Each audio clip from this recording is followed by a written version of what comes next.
Welcome to our inaugural Winemakers. Only like 40 people on this. Not be happier to have Greg LaFollette, right? That's how you say your name, right?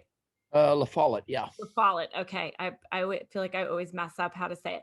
Greg LaFollette, who is known as the vine whisperer, the cellar magician, the protector of handcrafted wines. He was once a seminarian. He was an AIDS researcher at UC San Francisco. He got his master's in food science and technology at UC Davis. And then he's worked for every giant big company and started all of his own stuff. I mean, BV, La Crema, Hartford Court for Kendall-Jackson, then that started Flowers, Deloche, consulted all over the world, started his own brand, then sold it, now owns Alchemista and Marchal. We were just talking about Marchal before we started recording, which is old vine grape varieties like Colombard, Senso, Carignan, Zinfandel, and it's just amazing. And we also have Kevin Lee here, who is a partner on that project. So we are so excited to have you, Greg. And I think the really, really big thing I think that everybody is excited about is hearing about yeast. So first, though, can you just give people the background on who you are, how you got to where you are? I mean, you are very famous, and we're just honored to have you. Hello. Tell us about your life. I just learned that Greg was born in Iceland, by the way. Because why? Literally been everywhere. Oh, because she's so cute. We got it. Everybody mute your mics. We're hearing people call other people cute. Greg, you're very cute. Okay, go ahead. Well, yeah, I was born in Iceland, but moved permanently to the United States when I was 11. And I grew up with really good wine at the dinner table. It was just part of our life. And I used to meet my parents up in the wine country. I used to ride my bike from wherever I was working, like as a ranger in Sequoia National Forest or that kind of thing. And I'd meet them up in right on Labor Day before I had to go back to school. And we would taste through a bunch of things. So when I was 17 years old, I was riding my bike through the wine country, and people would see my tent and my sleeping bag and my bike. And back in those days, you know, in the early 70s, nobody really cared if you were just a teenager. They'd taste me on wines, and they'd oftentimes say, well, where are you going to sleep? And I'd say, oh, you know, over yonder. And they'd say, well, we've got an extra bedroom or a shower. And so I really fell in love with wine people. And I thought that wine growing grew good people. Since the age of 17, I wanted to be a winemaker. But going back to LA, it's like, you know, who makes wine in LA, right? It's such an impractical thing. Like, it's like going to rabbinical clown school. You know, no one does it anymore. So instead, I became a professional bagpiper. And oh, I forgot about that part of the story. I forgot about where's the bagpipes? Come on. Yeah, they're actually in another building right now. But all right, fine. To make a long story short, after that wasn't practical after a short stint in the seminary, of course, 6 kids later, that didn't take. I kind of did the next easiest thing. And after a degree in plant biology, I became a physical chemist and did HIV research. But everybody that I worked on in the early 80s, when we didn't even have a name for it, died. So I got really burned out. I made a transfer from UC San Francisco to UC Davis in the wine school, and was on staff there and did my postgraduate work on how Burgundian winemaking techniques affect mouthfeel. And I have not looked back ever since. And so I've worked for a lot of big companies. I've started a lot of really good small companies. And I'm at this stage in my life now where Marchal is really a great example. I don't want to work with assholes anymore. My own personal self-employment excluded. And I want to do things that honor our community and our families. And Marchal is actually a combination of Kevin's and my wife's names, Mara and Michelle. And the label was actually designed by his daughter, who was 13 years old at the time. She's since turned 14. So I'm living the life I want to live. I live in a vineyard, and I'm doing all my own cellar work and a lot of my own vineyard work, and I'm in a place that I love. So And when you were jet setting around the world and doing all this consulting, was there a place that you felt was just so exciting? I mean, what's your favorite place besides where you are right now? I guess that's my what area is just like, wow. I mean, when you go there, you're like, oh, this is just amazing from a winemaking or vineyard perspective. yeah, it's usually wherever my wife is, because that's a wow factor for me. You'd think after 6 kids, but I loved Australia and the various parts there. I actually had a son born in Australia, and I lived there for a while. I made wine in Australia from 1992 to 2018, and wow. southern Chile was amazing. I mean, the mountains are just like almost cartoon-like. They come out of the sky.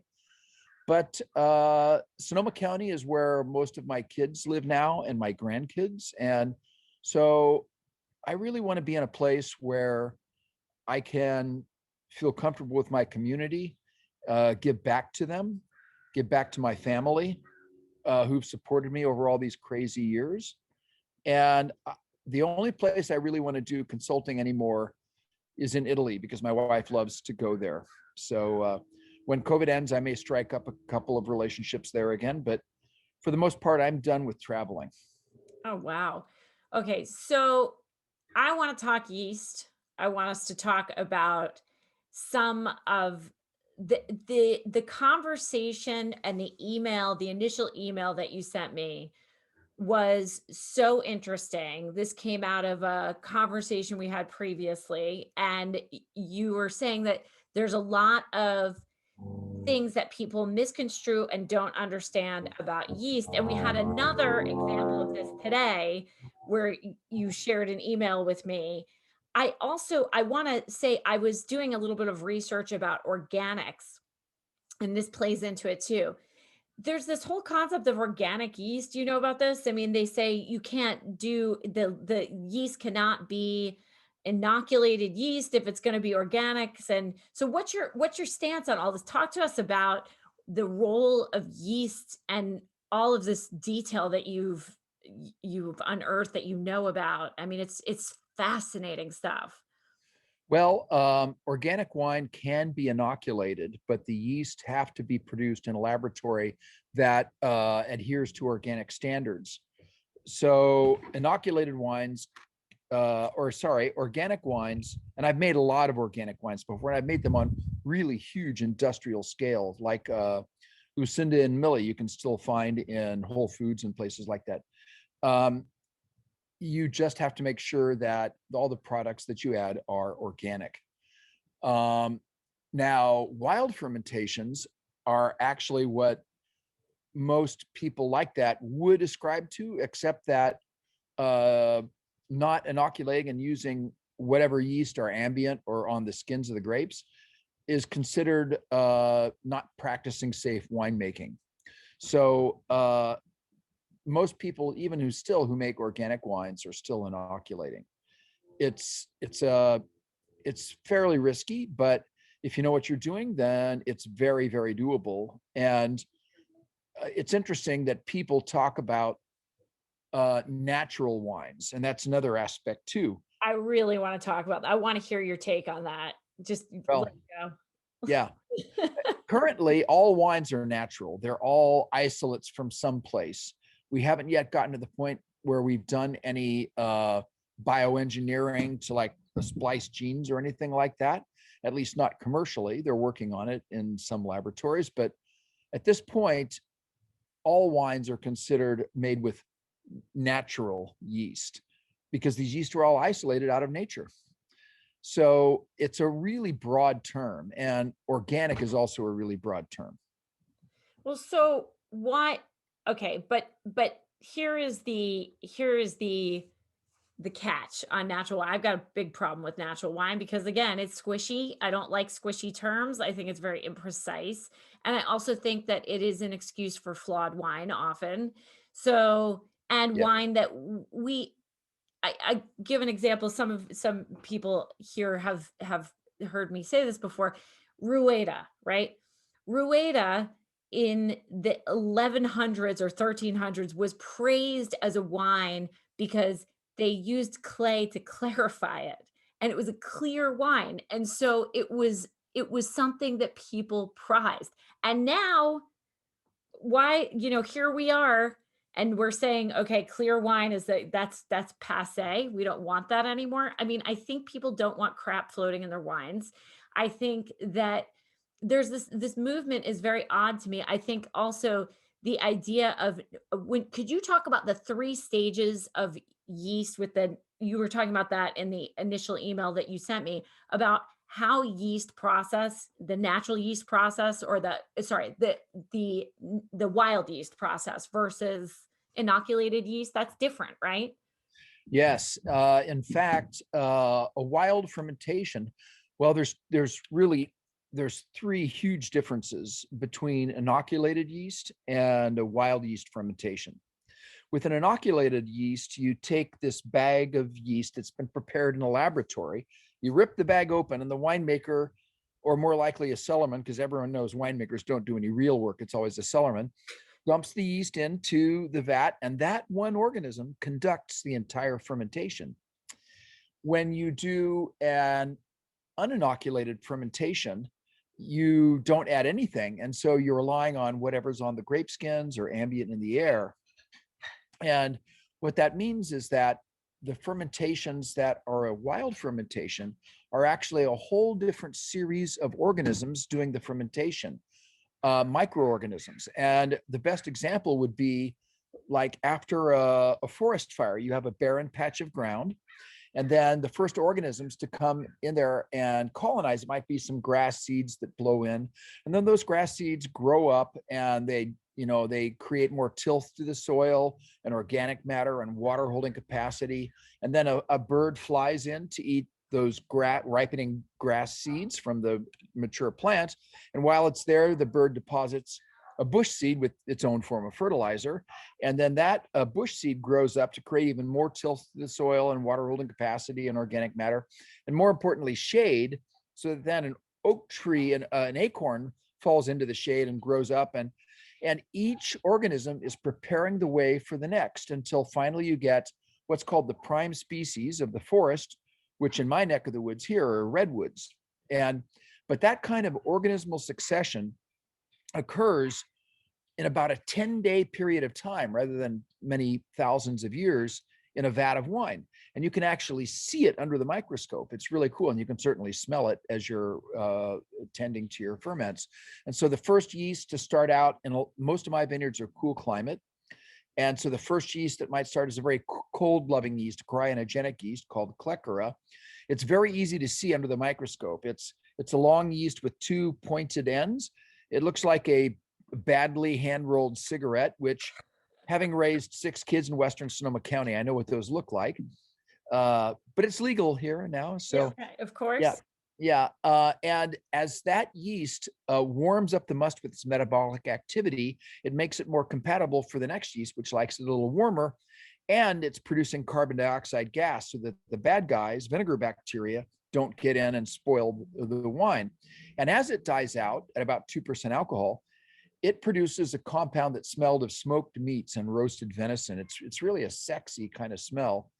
And then the next yeast takes over, and that yeast might be Pichia. And as it grows up, it produces a compound and dies out at about 4 or 5% alcohol. But that compound, if you do the right amount of stirring, produces a compound that smells like mushrooms or forest floor. It's an earth aldehyde called geosmin. And so every single one of these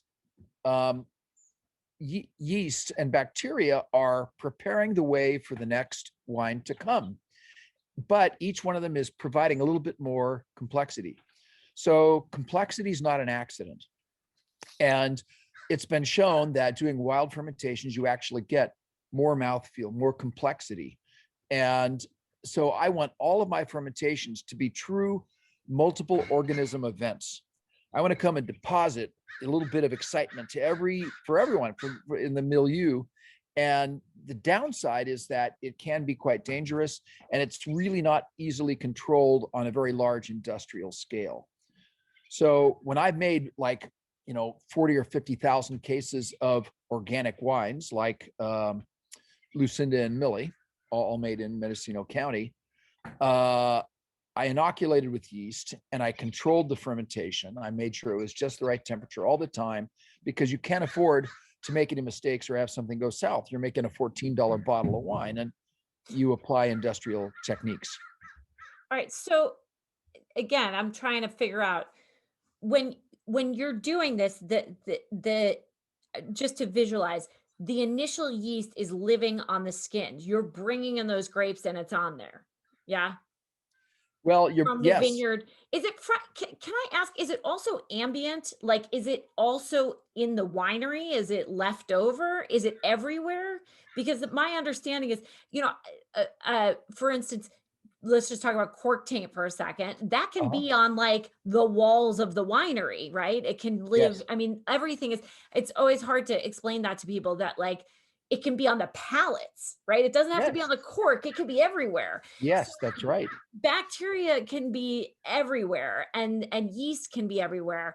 And I think what's very interesting is when you're bringing this in, how are you getting, what's the difference between these really amazing smells that you've just described, the process through which there is a succession of yeast and different things, and then like when you just use a workhorse yeast, right? That's, or even worse, not just a workhorse yeast, one that adds a little oomph to it, right? You can do that too, right? You can add something, a little something. Yes. Well, what you're saying brings up the third element of why wild fermentations are really important. Because when you're inoculating and you rip open that bag and dump it in, you're going to start out with the yeast population that is 10 to the 6th cells per milliliter. And it's going to go to 10 to the 8th cells per milliliter, because that's the carrying capacity of wine. When you start with a wild fermentation, you're not starting with 10 to the 6th. You're starting with 3 or 8 cells per milliliter. And you're asking it to also go to 10 to the 8th cells per milliliter. So what you're doing is you're really, really asking these yeast to do so much more than an inoculated fermentation. These guys are fat and happy. They just go, they push right across the finish line with plenty of gas to spare. Whereas these poor yeasts that are asked to replicate so many times, you're asking for about 1 million replications versus maybe only 1,000 replications for an inoculated yeast, or 100 even. These yeast get really tired and they start producing stress aroma signatures, some of which, is that smoked meats kind of stuff I talked about. But other things, for instance, are when these yeast are getting really exhausted, their cell membranes, which are normally very rigid, start becoming more fluid.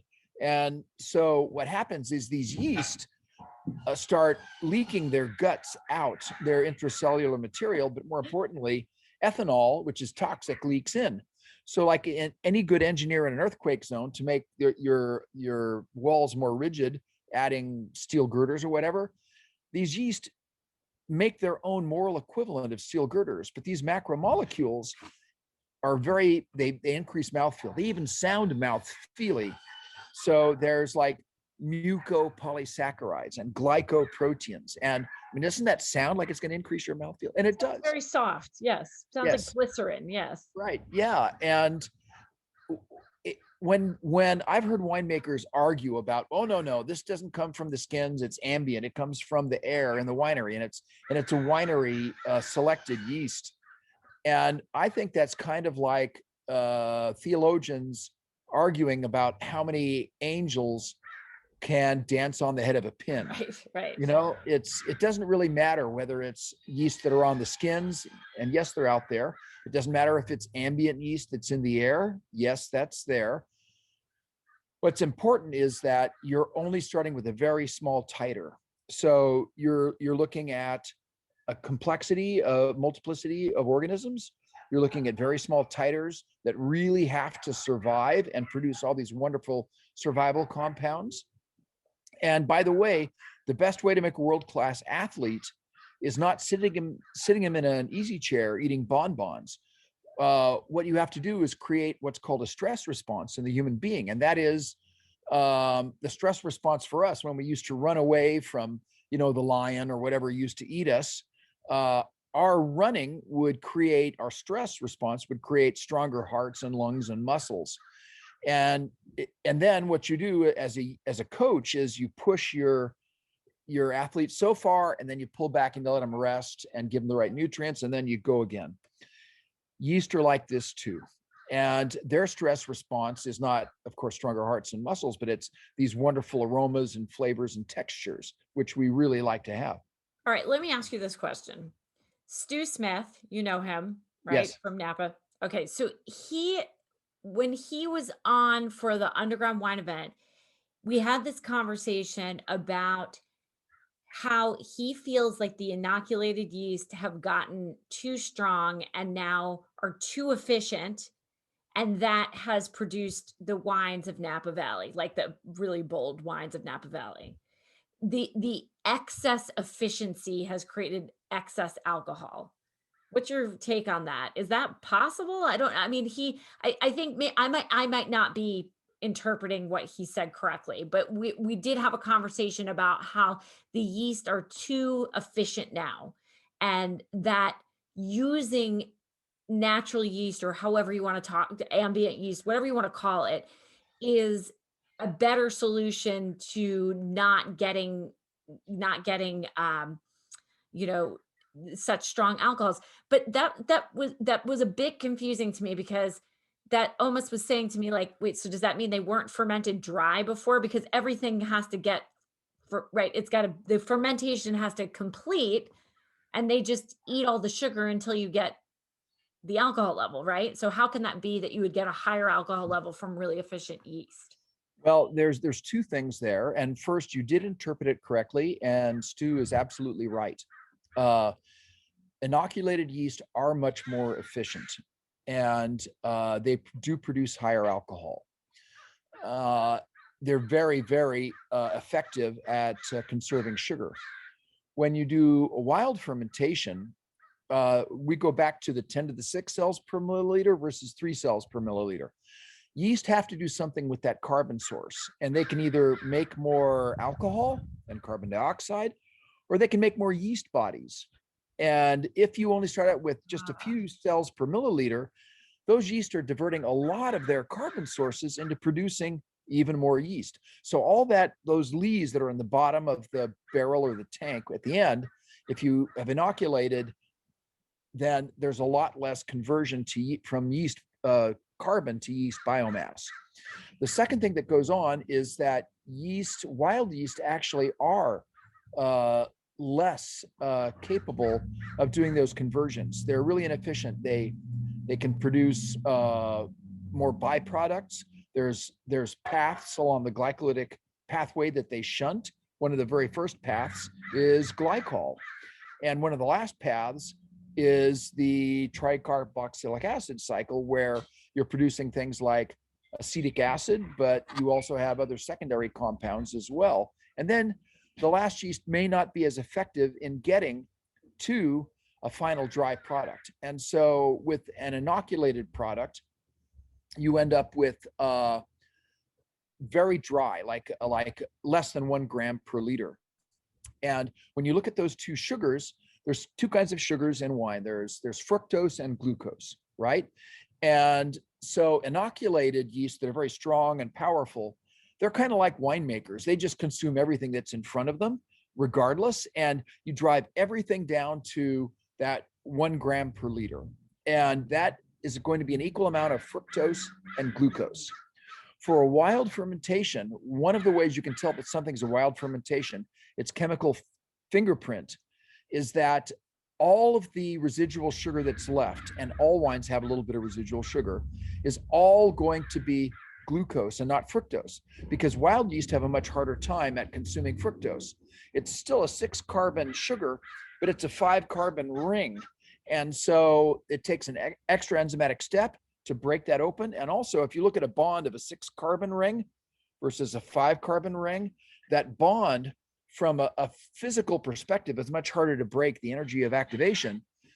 Going back to a little bit of physics or physical chemistry is required. And so what happens is the yeast simply can't consume the fructose. And that 1 gram per liter that's left in your wild fermentation, and it's more likely that it's going to be 1.5 grams, which is still technically dry, but you usually have a little bit more residual sugar in wild fermentations. But even if it were exactly the same, 1 gram per liter, in the wild fermentation, all of it is fructose and none of it's glucose. And in the inoculated fermentation, you've got half glucose and half fructose. And there's 2 reasons why that's important. The first is that fructose has over twice the viscosity of glucose. Oh. That's why, yeah. And so the wine feels richer, right, and more unctuous. And the second reason is that if you want a bottle unfiltered, you're going to be a lot more likely to not have a re-fermentation in the bottle, because all the sugar that's left is all fructose, and none of the yeast are going to want to bust those fructose rings apart. So in my case, I want to have more mouthfeel and texture. And I actually, I wrote a book on this. If anyone has trouble sleeping at night, it's very soporific. There's lots of chemical and mathematical equations, but basically you have better mouthfeel and better microbial security if you don't want a bottle unfiltered.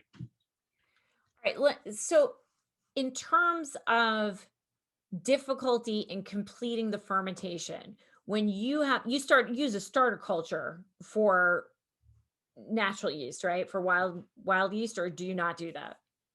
No, in fact, that's a very dangerous thing to do. It's called pitching. And a lot of people do it, but my opinion is that it short circuits the natural evolution of yeast.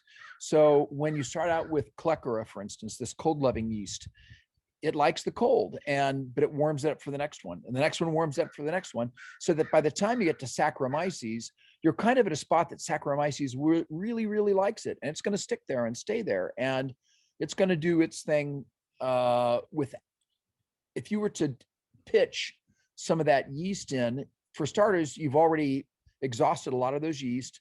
You're pitching them in an environment that they don't like as much, and so you're selecting for a yeast population that may not like the final temperature, because you haven't had that gradual progression and respect for the environment. It's kind of like if you were to take a strip logged forest and just start planting a bunch of Douglas fir or redwoods in there. It's not the same as this evolution that occurs over time to create the prime, Douglas fir forest. You're monkeying with the process, is what you're saying, and it's better just not to do that. It's just to let nature take its course. If you're going to do it. Otherwise, just go inoculated, right? So here's a question for you. Do they do this more often in the old world than in the new world, or is it equal parts? Who does what more wild yeast fermentation? Do you see it more in Europe? Well, you certainly see it in Burgundy in the very high end, like the Premier Cru and Grand Cru producers. Those guys are champions of their wild fermentations. And like, the big ones like Domaine de la Bougerie or Domaine Romani-Conti, Leroy, they're all doing wild ferments. And have they always done that? Yeah, pretty much. So that's the way. Yeah, there was a time when inoculated yeast became a real rage, and everyone sort of forgot about wild fermentations for a while. But it wasn't long before the really experienced ones were saying, you know what, this isn't making any better wine for us, and we really understood our process before, so we're going to go back to that. There was a point, it was kind of like when like formula became a big deal, and women just were encouraged not to breastfeed anymore, and so it was more fashionable actually and this still happens in third world countries, it's more fashionable to give your kid formula than to breastfeed. Well, what's interesting about that? So let me ask you about that, because if we use that as an analogy, because of course, my mother was an activist against all of that. Yeah, like really we weren't allowed to eat Nestle Crunch bars for years. So Me too. The analogy is a good one because there's an intermediary here, which is this salesperson, Nestle, right? Nestle comes into a third world country and says, look, the way that you've been doing this is not right.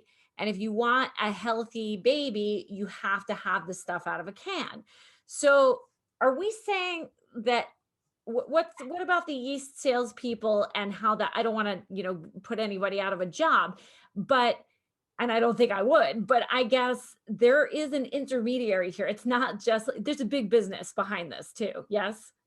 Yeah, but the yeast industry is actually pretty well suited for the wine industry because wild fermentation just really isn't that well suited to large industrial things. And most of the wines in the world are, under $20 a bottle. You have to make wine for price point. You have to farm for price point. So if you're making a $100 bottle of wine, you can go out and adjust every single little shoot and make it just right. But if you're making a $10 bottle of wine, you're going to go through with a hedger and just, and you can't. And yeast are really, really well designed to do the jobs that they do. So, for instance, if you have a particular wine that is going to create sulfide problems, you can select a yeast that doesn't produce sulfides. If you have a fermentation situation where it's going to be trouble and it's going to get stuck, you can select a yeast that's a very strong finisher in fermentation. And I think those things are incredibly valuable. It's just like feeding the world population. Yes, heritage grains are really good and that kind of thing, but at the same time, we have made a lot of strides to feeding a lot of people under more industrial seed banks and things like that. But there's a cost to that. There is a cost. So yeah. I mean, it's just an interesting thing. So you think, but even small wineries still are not, you don't always use, well, I think maybe in Europe they're a little bit more accustomed to it. That's why I was asking you the question, just because that's the way that they've done stuff, and it is part of terroir, right? Part of terroir. If you really live up to the theory of terroir, it is the land, all the stuff that goes in it, also the hand of man. Part of that is, are you going to just use what's out there as is tradition, right? Because obviously inoculated yeast is a relatively new thing in the world. So I think there you hear about it a lot more. Plus there's a lot more small producers who are, kind of hustling to make it happen. Whereas, one company owns 1/3 of all wine in the United States. So, you have a little bit of a different situation there. But in terms of flavor, and you've talked about mouthfeel, in terms of flavor, and we'll go back now full circle to this natural wine thing. When we have natural yeast fermentations, does it throw strange flavors or does it add complexity? I mean, you are a very, very skilled winemaker. You're one of the best out there. So you know how to deal with this.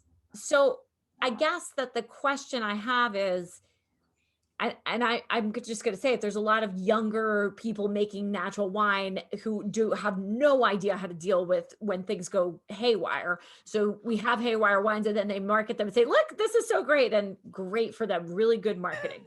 However, sometimes the emperor has no clothes and someone has to say that.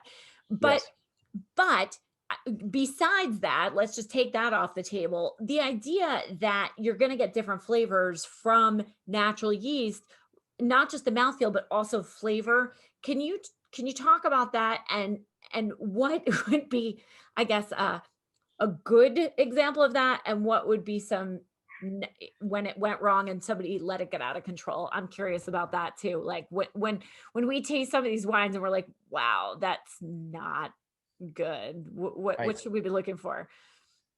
Well, there's of course, off aromas and flavors are oftentimes the result of wild fermentations, much more frequently than inoculated fermentation. Inoculated fermentations are really easy. You add it, it's predictable, it is exactly what you want.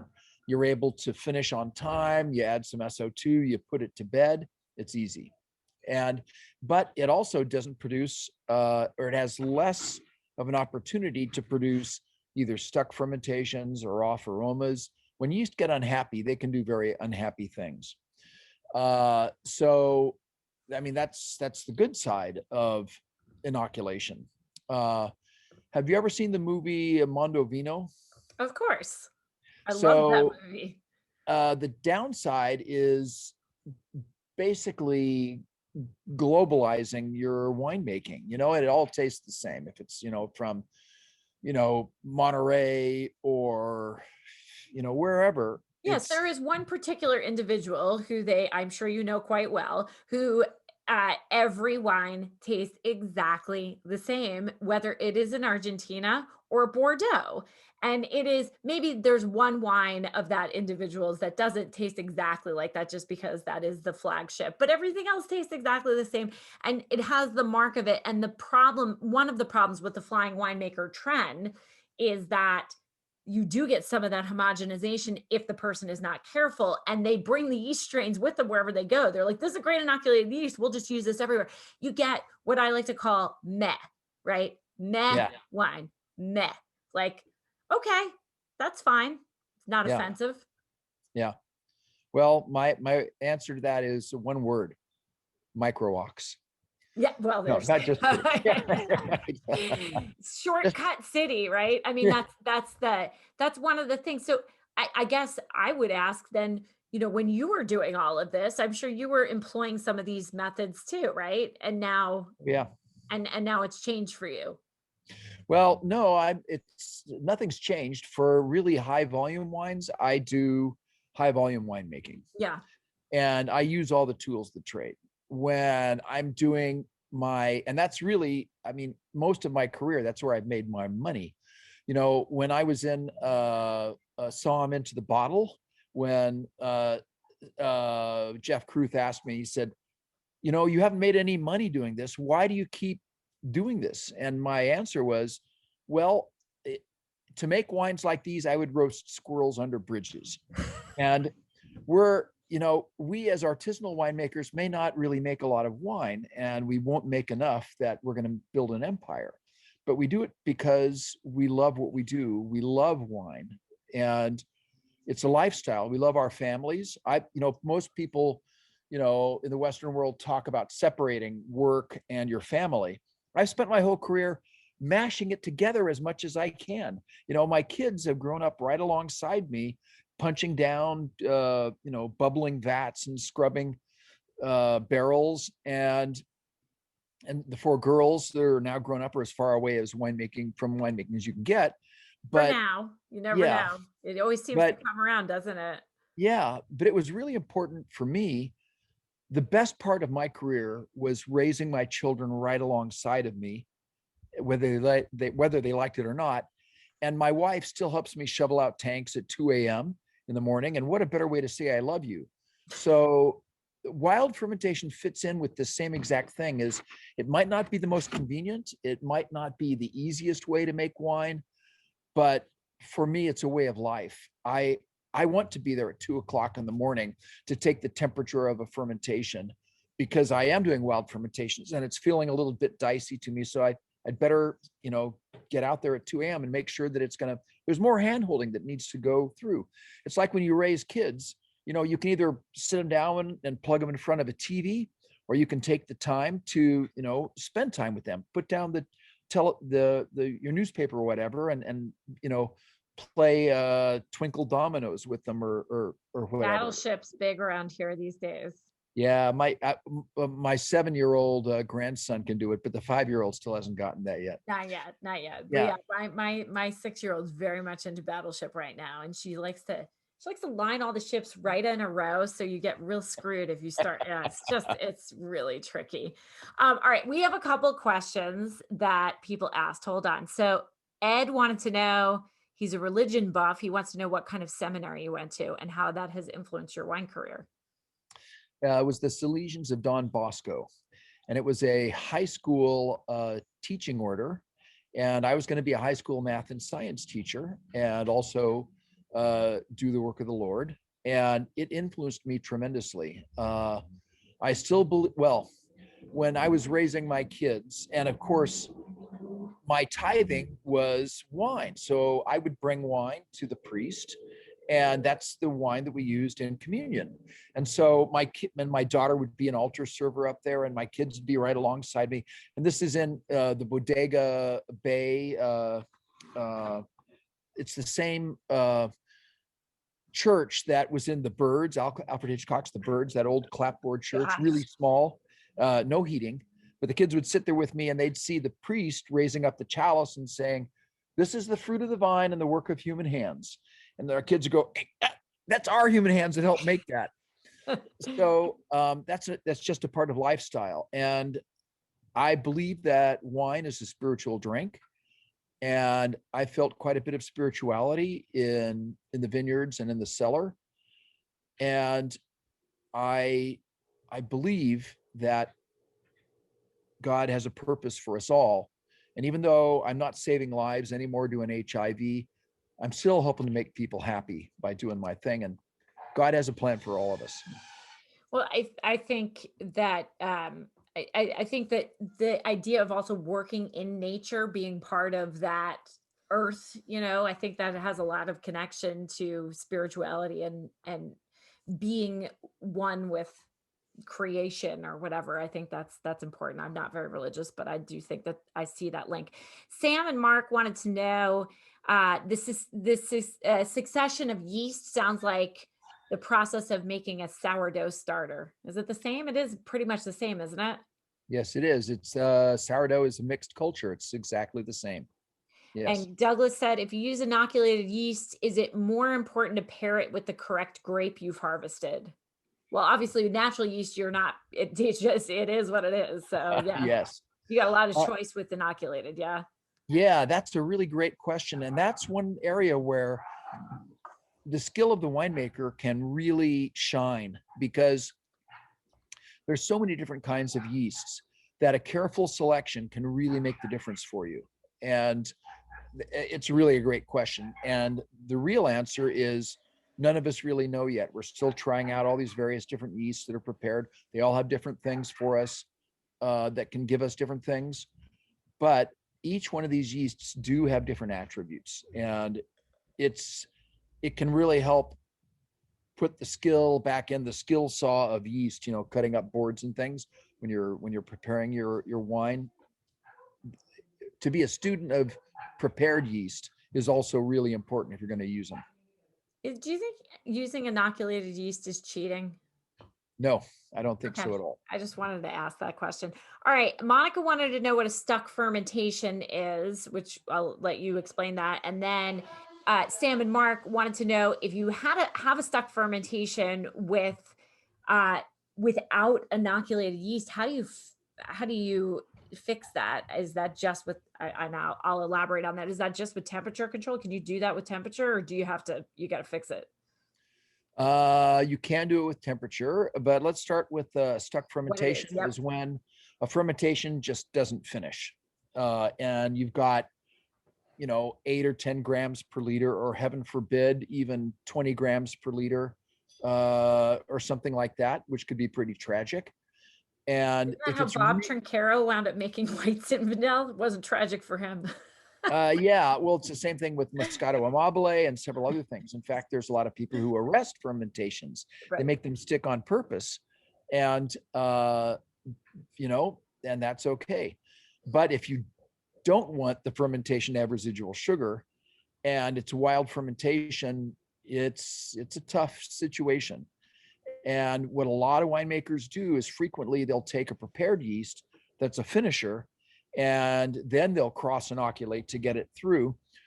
But what I tend to do is I'll look at temperature as one thing. So if the yeast is really unhappy and the fermentation is starting to cool down, then you warm the fermentation up. Right now, I have a few barrels that have not finished secondary fermentation, malolactic. So what I'm doing with them is every day, every morning, I cart them out and with a pallet jack, and I put them out in the sun. And then in the evening, I carry them back in. And hey, presto, this fermentation is starting to finish up. But you can also add extra nutrients if you think there's going to be a problem, but you have to do that fairly early in the fermentation. You can also, if there's toxicants or toxic substance in there, you can add things like yeast hulls or yeast ghosts, and it's just basically the bodies of yeast. You throw them in, and they can absorb toxins like mostly medium chain fatty acids, like octanoic and decanoic acid, which have been inhibiting the yeast. You can get rid of other competitors, like, for instance, if there's been a secondary or a malolactic fermentation that's finished before the primary fermentation, it might be that basically you need to remove that that competition. There's a whole lot of different things you can do, but temperature is one of the very first that you can do. Do you think that temperature controlled tanks are probably the most important invention of modern winemaking? That's what people say in Europe. Yes, and my old mentor André Tchelistcheff was the Yep. first one to do that in white wines, and it did revolutionize things. It's probably made a lot more good wine out of potentially bad wine than anything else that's been done. So it is important.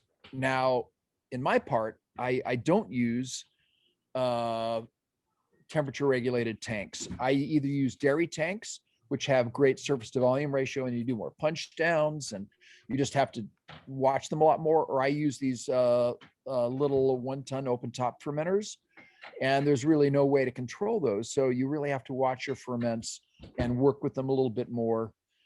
And in a last instance, you could take like frozen jugs of milk, to throw in there and help to cool it down. Or if you have a cooling fin out of stainless steel, you can use that.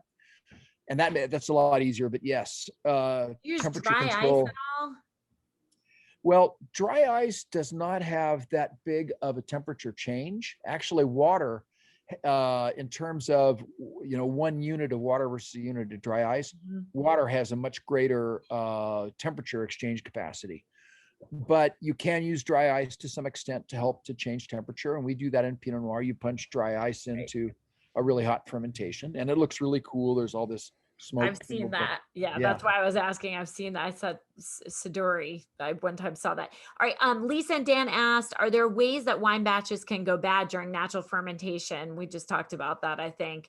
Eric asked, do you think that quality gap between high volume industrial produced wines and artisanal wines will close as technology and knowledge continue to improve?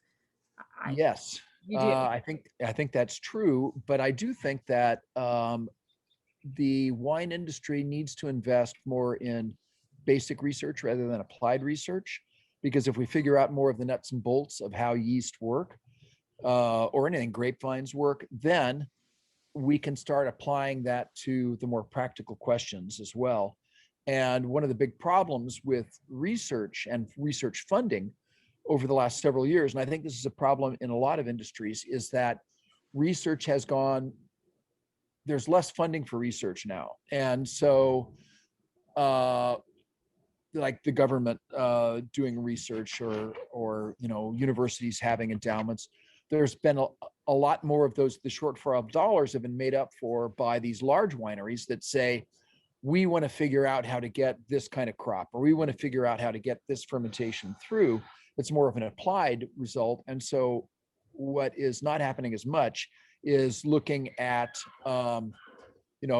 these nitrogen uptake pathways and things like that are a little bit more basic. But I do think that that's going to go forward. You know what? I disagree with you on this, actually, Greg. I think there's actually a divergence. I think industrial wine is going in a direction and artisanal wine is going in another one. And I think they're actually going farther apart, because technology is such that they don't have to worry about vintage. I mean, their products are drink making, and your product is, your personal product, Alchemista and Marshall, are products that are made, they can never be replicated. Each year they can never be, you can never replicate them, right? Your results this year are never going to be the same as they are going to be next year. On an industrial basis, all they're doing is trying to make it look the same they're trying to make Coke, which, I think, I feel like there's one thing like our conversation about the research, I brought that up and I brought it up again and again, actually, not just with yeast, but, with the neo-temperance movement, which I'm obviously very hot on right now, with the fact that no one's doing research into wine and health, right? So to counter narratives that are being put forth, and the big wineries aren't going to do it. And the big wineries have very different, because you work for them, they have very different ideas. Even though you worked for some wineries that have, I would say Kendall-Jackson has much more of an eye towards quality than many of the big guys. They still have to make industrial level wine. La Crema is not a small brand, Right. So, Yeah. it has to taste the same every year. They're looking to minimize that difference, and you're looking to maximize it. And I think that the economics of it, the business goals of it, are diverging even more, because although I think we can both agree that we're not huge fans of the natural wine movement, the ideas behind it are not bad. It's basically that, you want to make sure that the wine reflects what's in it. I feel the way that they're doing it is not right, but at the same time, you want something that reflects the vineyard, and I Right. don't think they'll never do that. Gallo's never going to do that. They can't. They've Well, never been able to. I think, yes, there is a divergence in one area, but then there's a convergence in another. And to give you an example, I was the research guy for vineyard and winery stuff at Kendall-Jackson. And I spent a lot of time figuring out how you can get things like diacetyl production, the buttery compounds in wine, at the same level, doing it wild as doing it controlled, and therefore save a lot of money. So, and working with André Tchelistcheff, I worked a lot with what did it mean for the things that gave us the mouthfeel characteristics of Surly's. And so I spent I was also the research guy for Beaulieu Vineyard, part of Diageo at the time, Hugh Blind. And I was sincerely looking for ways to actually bring those closer together. So there is a divergence, but there's also a lot of people who want to do a convergence as well. And that's where I think that with enough research, you are going to unlock some of these secrets. So when I did my first research on mouthfeel, the French were saying, okay, you get less tannins when you keep the wine on the lees a lot longer. And my research, which was pretty basic, I found out that no, on the contrary, you're actually getting more tannins when you're doing surly. And the reason for that is because yeasts, they're kind of like winemakers, and they're just big bags of proteins, and they just kind of absorb all those tannins. And they absorb them rather quickly, say within the first 2 weeks after fermentation ceases. And you leave them on the lees, what happens is slowly over time, those tannins desorb. They've absorbed, and now they're going to desorb. So if you really wanted to remove tannins, you just sweep everything off the yeast leaves. So the deal is, what we're thinking about what something does is maybe different than what actually happens, and there's another reason for it. And basic research can help to understand these things and then apply these artisanal things on a larger, more industrial scale. So there's convergence and there's divergence. It's happening both ways. I'm sorry, Jesse, I'm not sure what I don't know. What is your YAN, Yan? I don't know what that means. Are you constantly working on it? If so, what are your methods? Oh yeah. Yeast assimilable nitrogen is called YAN. And that's just, there's nitrogen that's, there in the milieu that is completely available, and there's nitrogen that's not available. So if you just measure nitrogen, it might not be all available to the yeast. And a good example of that is alanine is an amino acid that's very easily assimilable. The easiest is free nitrogen, like ammonia, like diammonium phosphate. But there's the amino acid proline is not at all available. Nitrogen-containing compound that's not available at all to yeast. They'll never use it. So it's important to measure the nitrogen that's available to the yeast rather than total nitrogen. Kristen wanted to know, how do you measure fermentation? How do you know when it's finished? That's a really good question. And there's some fermentations that really, really never quite finish. There's always going to be a little bit of residual sugar. And that's why it's so dangerous to bottle unfiltered. And it's even more dangerous if you bottle unfiltered like 5 different fermentations. They've all been done separately, and you put them all together and you're getting ready to bottle. And all of a sudden, boom, you've got another fermentation going on, or worse, it happens in the bottle. So the first things you do is you measure bricks with a hydrometer or an Anton par meter. And that gives you roughly how much residual sugar is left. When it gets down to a certain level, you really have to measure it enzymatically to see just how much sugar is left.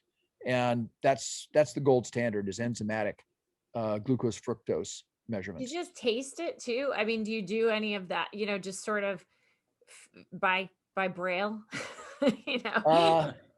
Yes. I am not that good of a winemaker that I can, I'm making wines that have higher fructose. And so they may taste a little bit more fat and round. I have people that taste some of my wines and saying, wow, this is really, really sweet. Well, it's actually bone dry, but it tastes sweet because you've got more viscosity and those other things in it. And but not particularly high in alcohol either. I mean, which is where you get a lot of that viscosity also, that high alcohol, those workhorse yeast. I mean, it tastes like, a mixed drink a lot of times. I mean, I feel that a lot of those Napa cabs with the 15.5 alcohol, it winds up tasting like, it's like a fruity drink. I mean, it's like a fruity mixed drink because the alcohol levels are getting to that level where it's just filling out your mouth too much. So I think there's a balance, because the other thing that you're able to do is balance it with the acidity, which that is skill. I mean, to be able to get viscosity plus acidity, it's very hard to get that. That's a mark of balance, which I think, you're not going to say it, so I will. I mean, that's why Alchemista's wines are so delicious and why they stand out, because you have this, the whole gamut. And I think, the level of unfermentable sugars or whatever, we're talking about. I mean, this is a trace amount when we're talking about this. I mean, I don't want anybody to walk away thinking like all wines have a lot of sugar. They do not. I mean, most of them, even with fructose, even with any of that, there's just going to be some sugars that are not fermentable and they stick in the glass, and that's fine. You're not going to taste them. But I think the idea that you've got to be balanced, it's very difficult, and to do it without chemistry, really, except natural chemistry, it takes a lot. And so, Greg, I mean, it's pretty amazing. Kelsey has one last question, then we're going to let you go, which is, do you think the trend of natural wines will lead to more winemakers using wild yeast ferments? Well, I think if that's the trend, yes, because the natural wine movement, I think by definition does want wild fermentations. Now, because it's not regulated by law what those words mean, there are natural wines that are made with inoculated fermentations or pitched fermentations. Nobody's just talking about it. Basically, right now, natural fermentations, and by the way, all fermentations are natural fermentations, but the natural wine movement is kind of like the Wild West. There's really, there might be a sheriff in this town, but there's not one in the next. And so you just go to another town. It's just a free for all right now. And at some point it may be regulated, but I don't think it should. I think these are people just wildly trying things out, and, more power to them. It's not my cup of tea, but, I have friends who are really ardent natural winemakers, and they are really, really good natural winemakers. They're really talented and well-trained. So a lot of natural wine really depends on the skill of the practitioner. And I'm not sure that there should be regulation to kind of codify these things more, because then it would lose a lot of its charm. Yes, it's a fine line to walk. It's also unfair to consumers who are looking for shelf-stable wine. So it's like, there's this, it's nice to have somebody play, but when you're charging $35 for something that's not shelf-stable, then you've got, more there's a very fine line to walk. All right. So Alchemista, what is it? Tell us how we can get Alchemista's wines, Marshall wines. Kevin, Greg. You want to field that, Kevin? Yeah, I mean, Alchemista wines, you can go to alchemistasellars.com and you can buy directly from the website. Marshall's our brand new brand and focused on old vines and unique varietals like Colombard and Carignan and Zinfandel and Cinsault, and solely focused on vineyards that are at least 50-year-old or more, some of them over 100 years old. And the website just went up at marshallwines.com. And soon you'll be able to buy directly from the website as well. That's awesome. All right. So everybody, please support Greg and Kevin. This is fantastic. You guys, thank you so much. I mean, really, we rarely get a chance to get that deep into this kind of conversation. And it was really good. And really, I think it's really helpful, even if, just to get the framework for how the inside of a fermentation tank. I think it's fascinating. So you better believe that when we can travel again, I'm going to be standing over you. I'm going to come over and you can show me all this. Can't wait to smell that bacon. All right. Thank you all so much.